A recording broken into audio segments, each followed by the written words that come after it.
हम आपके लिए जो प्रोडक्ट लेकर आए हैं वो है फिंगरप्रिंट अटेंडेंस मशीन। दोस्तों अगर आप अपना कोई ऑफिस रन करते हैं, आपकी कोई फैक्ट्री है या कोई भी इस तरीके का काम आप करते हैं जहां पर आपके यहाँ पर एम्प्लॉयज़ काम करते हैं और आपको प्रॉब्लम होती है उनकी अटेंडेंस को मेंटेन करने में, उनका ओवर टाइम मेंटेन करने में, ये जो प्रोडक्ट है ये आपको बहुत ज़्यादा हेल्प करने वाला है। दोस्तों ये जो प्रोडक्ट है ये सिक्योर आई कंपनी की तरफ से है और इसका जो मॉडल नंबर है वो है SB8CB। बेसिकली ये एक अटेंडेंस मशीन है, तीनों तरीके से ये अटेंडेंस को सपोर्ट करती है। आप चाहें तो इसमें फिंगरप्रिंट को यूज़ कर सकते हैं अटेंडेंस के लिए, चाहें तो आप स्मार्ट कार्ड यूज़ कर सकते हैं या जिसे आप RFID कार्ड भी बोलते हैं, या फिर आप चाहें तो इसमें पासवर्ड भी यूज़ कर सकते हैं। बहुत इजीली इसका यूज़ करके आप अपने प्रीमिसेस में अपने एम्प्लॉयज़ की अटेंडेंस को मेंटेन कर सकते हैं और इसकी जो कॉस्टिंग है वो भी बहुत ज़्यादा नहीं है। अगर MRP की बात करें तो यहाँ पर जो MRP दी गई है वो है 9000 रुपीज़, पर अगर आप इसको ऑनलाइन खरीदते हैं तो आपको ये बहुत कम प्राइसेस में मिल जाती है। तो दोस्तों इसको अनबॉक्स कर लेते हैं। सबसे पहले बात कर लेते हैं पैकेजिंग की ही। आप देख सकते हैं यहाँ पर कुछ इस तरीके की पैकिंग आपको मिल जाती है। यहाँ पर इसके बारे में कुछ इन्फॉर्मेशन दी हुई है, मॉडल नंबर दिया गया है और जो डिटेल्स हैं वो दी गई हैं दोनों तरफ। इस तरफ यहाँ पर आपको इसकी जो टेक्निकल स्पेसिफिकेशंस हैं वो दी गई हैं। दोस्तों अगर बात करें इस मशीन की तो इसके अंदर आप 1000 यूजर्स को ऐड कर सकते हैं। इसका मतलब ये है कि मैक्सिमम आप इसके अंदर 1000 एम्प्लॉयज़ को ऐड कर सकते हैं। इसके अलावा मैक्सिमम 1 लाख इंप्रेशन ये मशीन रिकॉर्ड कर सकते हैं। आपके एम्प्लॉयज़ जो फिंगरप्रिंट टच करेंगे इस मशीन को, फिंगरप्रिंट अपना देंगे, वो 1 लाख फिंगरप्रिंट तक ये स्टोर करके रख सकती है। इसके अलावा इसके अंदर आपको इनबिल्ट बैटरी मिलती है जो आपको लगभग 2 घंटे 1-2.5 घंटे के करीब बैकअप दे देती है। दोस्तों इसका जो सेंसर है वो काफ़ी सेंसिटिव है। आप इजीली अपने फिंगर को टच कीजिए, आपको कोई प्रेस करने की जरूरत नहीं है, बहुत ज़्यादा देर तक रखने की जरूरत नहीं है, वो बहुत आसानी से आपकी फिंगर को डिटेक्ट कर लेता है। आइए आप इसको अनबॉक्स भी कर लेते हैं। बॉक्स के अंदर दोस्तों सबसे पहले आपको मिलता है ये यूजर मैनुअल, जिसके अंदर इन्फॉर्मेशन है कि कैसे आप इस मशीन को ऑपरेट करेंगे। इसके अलावा यहाँ पर आपको एक CD मिलती है जिसके अंदर इस मशीन का सॉफ्टवेयर आपको मिलता है, जिसका यूज करके आप कंप्यूटर पर इस मशीन को एक्सेस कर पाएंगे। इसके बाद यहाँ पर आपको मेन यूनिट मिल जाती है जो अटेंडेंस मशीन है। इसके अलावा यहाँ पर आपको मिलता है ये एक अडेप्टर जिसका यूज करके आप मशीन को चार्ज करते हैं। साथ ही साथ मिलता है आपको एक USB केबल जिसका यूज करके आप मशीन को कंप्यूटर से कनेक्ट कर सकते हैं और इसके अलावा यहाँ पर कुछ स्क्रूज हमें मिलते हैं जिसका यूज करके आप इसे वॉल माउंट भी कर सकते हैं। दोस्तों अगर मशीन की बात करें तो मशीन का जो डिजाइन है वो काफी अच्छा है, काफी स्लीक सा डिजाइन किया गया है इस मशीन को। इसकी जो बिल्ड क्वालिटी है वो भी काफी सॉलिड फील होती है। यहाँ पर आपको फिंगरप्रिंट सेंसर दिया गया है जिसका यूज करके आप अपना फिंगरप्रिंट इंप्रेशन देते हैं। यहाँ पर आपको एक स्क्रीन दी गई है जिस पर आप अपना डिस्प्ले ले सकते हैं। इसके अलावा यहाँ पर कुछ स्विचेज हैं इसको ऑपरेट करने के लिए। लेफ्ट साइड में यहाँ पर एक आपको TCP/IP पोर्ट दिया गया है या जिसे आप लैन पोर्ट भी बोल सकते हैं, जिसका यूज करके आप अपने लैन केबल या इथरनेट केबल के थ्रू इस मशीन को सिस्टम से कनेक्ट कर सकते हैं। यहाँ पर एक USB पोर्ट दिया गया है जो कि एक टाइप A USB पोर्ट है जिसका यूज करके आप यहाँ से रिपोर्टिंग ले सकते हैं डायरेक्टली। आप यहाँ पर इंसर्ट कर सकते हैं अपना पेन ड्राइव और उस पेन ड्राइव में डायरेक्ट मशीन से रिपोर्टिंग ले सकते हैं विदाउट कंप्यूटर। यहाँ पर एक और USB पोर्ट दिया गया है जो कि मिनी USB पोर्ट है। दोस्तों इस मिनी USB पोर्ट का यूज करके भी आप कंप्यूटर से इसे कनेक्ट कर सकते हैं। इसके अलावा यहाँ पर एक पोर्ट दिया गया है जो बेसिकली एक DC पोर्ट है। इस DC पोर्ट का यूज करके आप अडेप्टर के थ्रू इस मशीन को चार्ज कर सकते हैं। इसके अलावा कहीं पर कोई और पोर्ट या कुछ और स्विच आपको नहीं दिया गया है। यहाँ पर बैक साइड में आप देख सकते हैं आपको वॉल माउंट के लिए ब्रैकेट दिया गया है। ये जो ब्रैकेट है इस मशीन में स्क्रू के थ्रू लगा हुआ है। दोस्तों इस ब्रैकेट को यहाँ से डिटैच करके आप दिए गए स्क्रूज के साथ वॉल माउंट कर सकते हैं और उसके ऊपर अगेन इस मशीन को फिक्स कर सकते हैं। तो बहुत आसानी से ये मशीन आपके वॉल पर माउंट हो जाती है और बहुत आसानी से आप इसे इस्तेमाल भी कर सकते हैं। इसको ऑन करने के लिए यहाँ पर आपको ये स्विच दिया गया है, इसको पावर ऑन कर लेते हैं प्रेस करके। आप देख सकते हैं कुछ इस तरीके से यहाँ पर हमारी जो मशीन है वो ऑन हो गई है। यहाँ पर हमें 2.5 इंच की कलर डिस्प्ले मिल रही है जिस पर हमारा डेट और टाइम शो हो रहा है। ये हमारा सेंसर रनिंग मोड में है और हमारे स्विचेस हैं। दोस्तों अब इस मशीन को कैसे ऑपरेट करना है वो भी हम देख लेते हैं। दोस्तों इस मशीन को यूज़ करना बहुत ही आसान है। आप खुद भी इसमें अपने एम्प्लॉयज़ को रजिस्टर कर सकते हैं और उनकी अटेंडेंस को मेंटेन कर सकते हैं। अटेंडेंस को मेंटेन करने के लिए सबसे पहले आपको अपने एम्प्लॉयज़ को इस मशीन के अंदर रजिस्टर करना होगा। जितने भी आपके एम्प्लॉयज़ हैं उनको आप एक बार रजिस्टर कर देंगे, उसके बाद वो अपनी जो पंचिंग है वो कर सकते हैं। पंचिंग हो जाने के बाद आप इजीली उसकी रिपोर्टिंग भी कर पाएंगे। तो दोस्तों एम्प्लॉयज़ को कैसे रजिस्टर करेंगे आइए देखते हैं। आप देख सकते हैं कि यहाँ पर एक मेन्यू नाम का बटन दिया गया है, इसको आप प्रेस करेंगे। दोस्तों फर्स्ट टाइम इसमें अभी कोई एडमिनिस्ट्रेटर या कोई यूजर नहीं होता है। जब आप मशीन को यूज़ करते हैं तो सबसे पहले आपको इसमें एक एडमिनिस्ट्रेटर बनाना होता है जो बाकी सारे यूजर्स को कंट्रोल करता है। उसके लिए आपको क्या करना होगा, रजिस्टर करना होगा। सबसे पहले आप रजिस्टर ऑप्शन पर जाएंगे। आप देख सकते हैं ऑप्शंस को सेलेक्ट करने के लिए आप एरोज का यूज कर सकते हैं। आप देख सकते हैं एरो प्रेस करने पर मेरा जो सिलेक्शन है वो आगे और पीछे जा रहा है। तो मैं यहाँ से लूंगा रजिस्टर और रजिस्टर करने के बाद मैं लूंगा ओके। यहाँ पर एक ऑप्शन आएगा न्यू रजिस्ट्रेशन का, आप इस पर फिर से ओके करेंगे। इसके अंदर फिर से एक न्यू रजिस्ट्रेशन ऑप्शन आएगा, इसको भी आप ओके करेंगे। अब आप देख सकते हैं यहाँ पर ID आ रहा है 1 इसलिए आ रहा है दोस्तों क्योंकि अभी हम फर्स्ट यूजर को इसमें ऐड कर रहे हैं। जैसे जैसे आप इसमें यूजर्स को ऐड करते चले जाएंगे वैसे वैसे यहाँ पर जो नंबर है ऑटोमेटिकली इंक्रीज होता चला जाएगा। दोस्तों ये जो ID है इसको आप नोट कर सकते हैं या आप चाहें तो इसमें नाम भी दे सकते हैं। वो कैसे, आप नीचे आएंगे एरो का यूज करके नेम पर जाएंगे और जैसे पुराने नोकिया के फोन्स में आप SMS टाइप करने के लिए बटन्स को प्रेस करते थे वैसे ही यहाँ पर भी ओके करने के बाद आप बटन्स को प्रेस करेंगे और उसी तरीके से आपका जो बटन है उससे कैरेक्टर इसके अंदर बनते चले जाएंगे। आप देख सकते हैं कि किस तरीके से कैरेक्टर इसके अंदर बन रहे हैं। तो ऐसे आप करके अपना जो भी यूजर नेम है वो यहाँ पर दे देंगे अगर आप चाहें तब। अदरवाइज आप चाहें तो आईडी नोट कर लीजिए और उससे भी आपका काम हो जाएगा। इसके बाद आप यहाँ से डिपार्टमेंट लेंगे।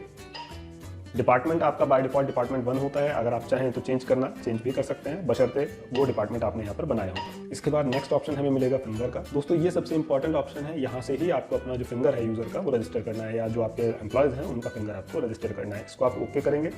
ओके करने पर कुछ इस तरीके की स्क्रीन आपके सामने आएगी। यहाँ पर आपको 3 बार अपनी या आपका जो एम्प्लॉय है उसकी फिंगर को रजिस्टर करने के लिए टच कराना है। कुछ इस तरीके से मैं यहाँ पर फिंगर दे रहा हूँ। फर्स्ट टाइम हो गया, सेकेंड टाइम हो गया, थर्ड टाइम। दोस्तों अगर आपका जो रजिस्ट्रेशन है वो सक्सेसफुल हो जाएगा तो ऑटोमेटिकली आप प्रीवियस स्क्रीन पर आ जाएंगे। अभी मेरे सामने वही स्क्रीन दोबारा आ रही है, इसका मतलब मेरे इस फिंगर में कुछ प्रॉब्लम है या मेरा जो फिंगरप्रिंट है वो सही तरीके से नहीं लिया गया है। तो आप यहाँ पर ऐसा कर सकते हैं कि फिंगर को चेंज भी कर सकते हैं, क्योंकि कई बार क्या होता है कि कुछ लोगों के जो फिंगरप्रिंट है वो थोड़ा घिस जाते हैं और मशीन उनको सही से डिटेक्ट नहीं कर पाती। तो मैं यहाँ पर अपनी कोई दूसरी फिंगर ले लेता हूँ। आप देख सकते हैं मेरा जो ये फिंगर है ये थोड़ा ज़्यादा क्लियर आ रहा है और ये एनरोल भी हो चुका है। आप देख सकते हैं हम वापस रिवर्स स्क्रीन पर आ चुके हैं और यहाँ पर फिंगर के आगे 1 लिखा हुआ आ गया। इसका मतलब मेरा जो फिंगरप्रिंट है वो रजिस्टर हो चुका है। अगर और नीचे जाएंगे तो हम इसमें पासवर्ड भी सेट कर सकते हैं ओके करके। हालांकि पासवर्ड आप देना चाहें तो दे सकते हैं, नहीं देना चाहें तो कंपलसरी नहीं है। इसके बाद अगर आप कार्ड देना चाहें तो कार्ड भी दे सकते हैं, आप स्मार्ट कार्ड भी इसके साथ रजिस्टर कर सकते हैं। दोस्तों तीनों ही ऑप्शन इस मशीन में दिए गए हैं, लेकिन सबसे ज्यादा बेटर ऑप्शन जो है जिसमें प्रॉब्लम्स कम से कम होती हैं वो है फिंगरप्रिंट, क्योंकि फिंगरप्रिंट कोई भी किसी को अपना नहीं दे सकता। पासवर्ड दे सकता है, कार्ड दे सकता है, मगर फिंगरप्रिंट किसी को भी खुद ही यूज करना होता है, वो किसी को फिंगरप्रिंट नहीं दे सकता। तो सबसे ज्यादा रिलायबल ऑप्शन जो है वो फिंगरप्रिंट ही है। तो दोस्तों इस तरीके से आपका जो एम्प्लॉय है वो इसमें रजिस्टर हो चुका है। अगर आप और नीचे जाएंगे तो आप देख सकते हैं यहाँ पे एक ऑप्शन आ रहा है अथॉरिटी का। अथॉरिटी में आ रहा है डिफॉल्ट में यूजर। दोस्तों जितने भी आप लोगों को इसमें मशीन में रजिस्टर करेंगे वो सारे बाय डिफॉल्ट यूजर ही होते हैं। इसका मतलब ये है कि वो अटेंडेंस लगा सकते हैं लेकिन कोई भी एडमिनिस्ट्रेटिव वर्क नहीं कर सकते हैं। अभी हमने यहाँ पर फर्स्ट यूजर बनाया है तो हम इसको कर देते हैं चेंज करके एडमिनिस्ट्रेटर। आप देख सकते हैं एडमिन आ चुका है, मैं ओके कर देता हूँ और इसके बाद एस्केप करके मैं बाहर आ जाता हूँ। दोस्तों इस एडमिनिस्ट्रेटर को बनाने का सबसे बड़ा बेनिफिट ये होगा कि अब कोई भी पर्सन मेन्यू को प्रेस करेगा तो मेन्यू डायरेक्ट ओपन नहीं होगा, बल्कि उसे ऑथराइज फिंगर यहाँ पर देनी होगी, तभी वो मेन्यू में जा पाएगा। तो दोस्तों इसी तरीके से आप बाकी यूजर्स को भी रजिस्टर कर लेंगे। मैं एक और यूजर इसी तरीके से नॉर्मल यूजर रजिस्टर कर लेता हूँ। आप देख सकते हैं ऑटोमेटिकली यहाँ पर आईडी में 2 आ गया है। मैं नीचे आ जाता हूँ और फिंगर को रजिस्टर कर लेता हूँ।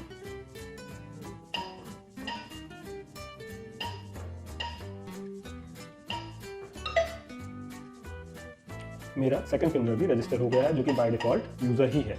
मैं पूरा बाहर आ चुका हूं। अब अगर मैं मेन्यू प्रेस करता हूं तो आप देखेंगे कि मेरे जो सेकंड फिंगर मैंने लगाया था उससे मेन्यू ओपन नहीं हुआ है, इनलीगल यूजर बता रहा है, जबकि पहले वाले फिंगर से मेन्यू ओपन हो जा रहा है। तो इस तरीके से आप अपने यूजर्स को रजिस्टर कर सकते हैं। उनको अटेंडेंस लगाना भी बहुत ईजी है, उसके लिए उन्हें कुछ नहीं करना होगा, बस सेंसर पर अपना फिंगर है वो रखना होगा, अटेंडेंस ऑटोमेटिकली हो जाएगा।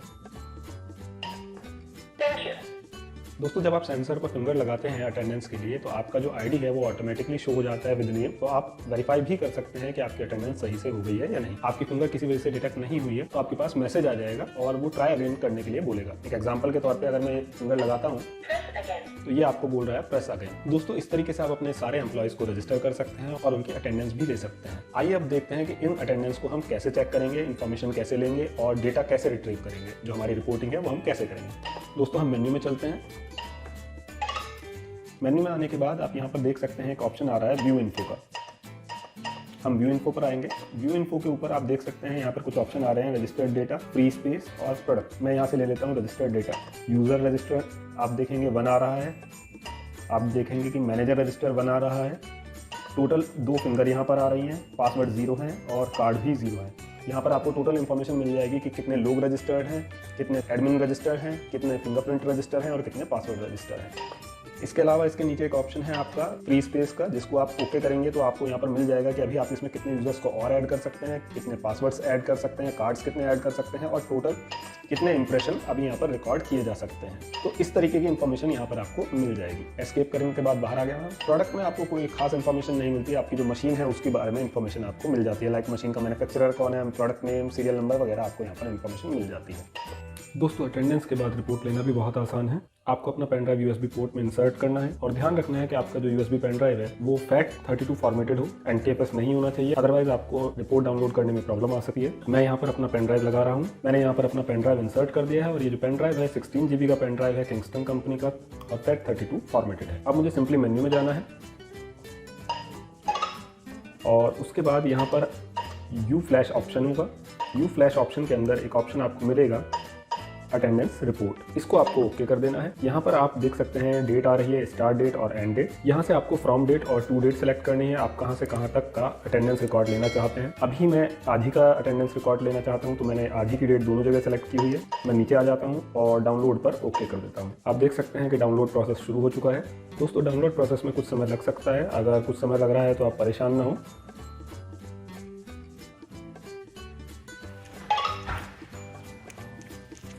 तो दोस्तों आप देख सकते हैं प्रोसेस पूरा हो चुका है और आपकी जो रिपोर्ट है वो इस पेन ड्राइव में आ चुकी है। जो रिपोर्ट है दोस्तों ये एक्सेल फॉर्मेट में होगी और सीधे सीधे आप इसे अपने कंप्यूटर में ओपन कर सकते हैं। आप अपने कंप्यूटर या लैपटॉप में या मोबाइल फ़ोन में इसको देख सकते हैं, क्योंकि नॉर्मल एक्सेल फॉर्मेट ही ये होता है। तो दोस्तों आइए देख लेते हैं कि किस तरीके से रिपोर्ट दिखाई देती है। आप कंप्यूटर स्क्रीन पर चलते हैं। तो दोस्तों हम अपने कंप्यूटर की स्क्रीन पर आ चुके हैं। हमने वो पेन ड्राइव भी लगा दिया जिसमें हमने डेटा डाउनलोड किया था। अब हम उसको ओपन कर लेते हैं। दोस्तों आप देख सकते हैं इस पेन ड्राइव में एक फाइल आई है जो कि एक्सेल फॉर्मेट में है और इसके अंदर हमारा सारा अटेंडेंस रिकॉर्ड अवेलेबल है।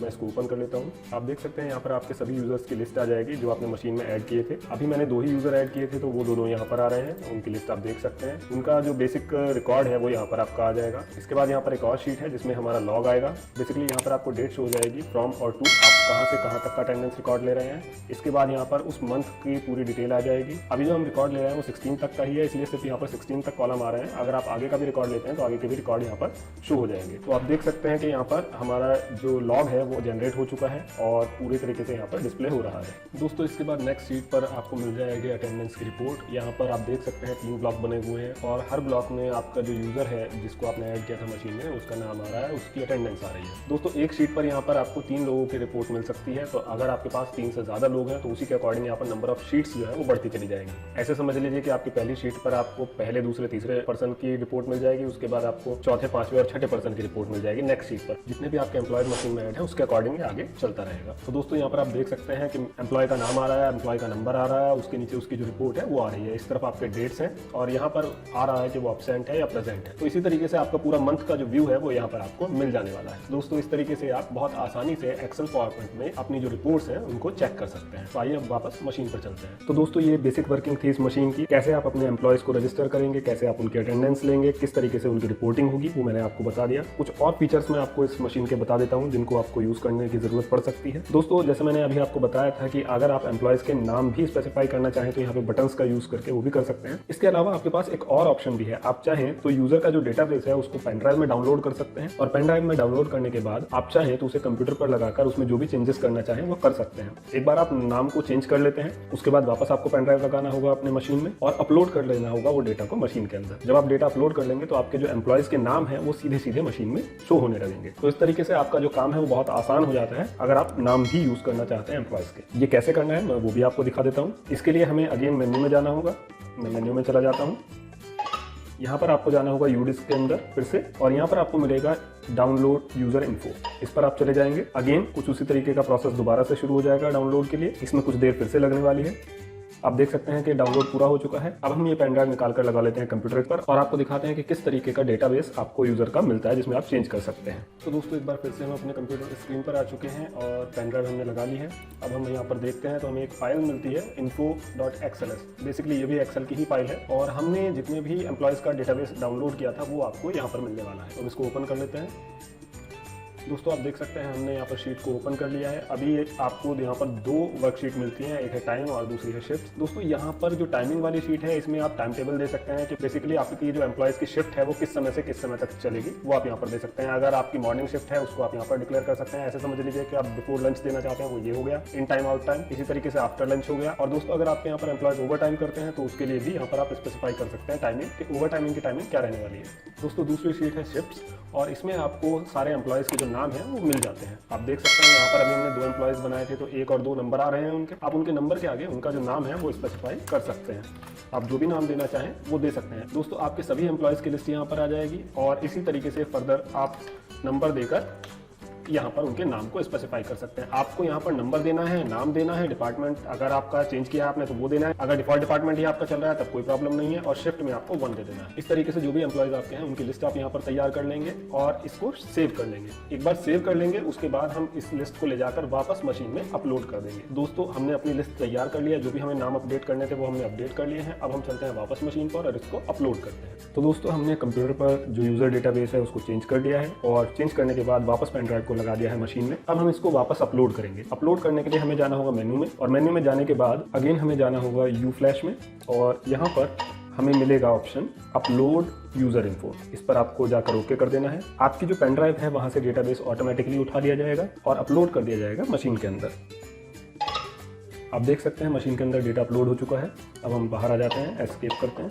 दोस्तों आपका डेटा अपलोड हो चुका है मशीन में, और इसको आप दोनों तरीके से वेरीफाई कर सकते हैं। आप चाहें तो अंदर जाकर रजिस्ट्रेशन इन्फॉर्मेशन देख सकते हैं, वहां पर भी आपको इन्फॉर्मेशन मिल जाएगी, और साथ ही साथ आप चाहें तो सीधे सीधे अटेंडेंस लगाकर भी ये वेरीफाई कर सकते हैं। आप देख सकते हैं मेरा नाम यहाँ पर लिखा हुआ आ चुका है। इसको फिर से वेरीफाई करने के लिए मैं मेन्यू के अंदर चले जाता हूँ, रजिस्टर के अंदर जाता हूँ, न्यू रजिस्टर पर जाता हूँ। आप देख सकते हैं यहाँ पर 2 नाम आ चुके हैं जो हमने इसमें इंसर्ट किए हैं। तो दोस्तों इस तरीके से आप इस मशीन को यूज़ कर सकते हैं। दोस्तों कई बार हमें इस मशीन में टाइम भी सेट करने की ज़रूरत पड़ती है। तो टाइम सेट करने के लिए हमें जाना होगा मेन्यू में, और मेन्यू में जाने के बाद यहाँ पर एक ऑप्शन आएगा एडवांस पर आप जाएंगे। एडवांस पर जाने के बाद यहाँ पर होगा सेट टाइम। सेट टाइम में आप ओके करके जाएंगे, और यहाँ पर जो भी आपका टाइम है उसे ओके करेंगे कस्टम पर और सेट कर देंगे। आप देख सकते हैं कि यहाँ से आप टाइम दे सकते हैं। टाइम जो है आपको 24 आवर्स फॉर्मेट में देना होगा, तो यहाँ से आप टाइम सेट कर देंगे। दोस्तों इसके अलावा जो इसमें कैलकुलेशंस हो रही हैं अटेंडेंस की, जो इसमें रिपोर्ट जनरेट हो रही है वो टाइमिंग के अकॉर्डिंग हो रही है, और जो टाइमिंग है ये शिफ्ट के थ्रू जनरेट होती है। तो अगर आप इसमें शिफ्ट की टाइमिंग देना चाहें तो वो भी दे सकते हैं। शिफ्ट की टाइमिंग देने के लिए आप जाएंगे मेन्यू के अंदर, और यहाँ पर आप एडवांस में जाएंगे। एडवांस में जाने के बाद यहाँ पर अटेंडेंस रूल का एक ऑप्शन होगा। यहाँ पर आपको मिलेगा शिफ्ट शेड्यूल। शिफ्ट शेड्यूल को आप ओके करेंगे, और यहाँ पर शिफ्ट 1 2 3 करके आ रहे हैं। आप जिस शिफ्ट का भी टाइम चेंज करना चाहते हैं उसे ओके करेंगे और टाइम स्पेसिफाई कर देंगे। आप देख सकते हैं यहाँ पर टाइम आ रहा है AM in AM out. Basically morning के टाइम के लिए अगर आप इन आउट देना चाहते हैं वो आप दे सकते हैं, और इवनिंग के टाइम के लिए भी आप दे सकते हैं। लाइक आपका ऐसे कह सकते हैं आप कि लंच ब्रेक से पहले के लिए है ये, और ये लंच ब्रेक के बाद के लिए। आप जो भी अपने अकॉर्डिंग टाइम देना चाहते हैं वो यहाँ पर सेट कर सकते हैं। तो दोस्तों इस तरीके से बहुत ईजिली आप इस मशीन को ऑपरेट कर सकते हैं।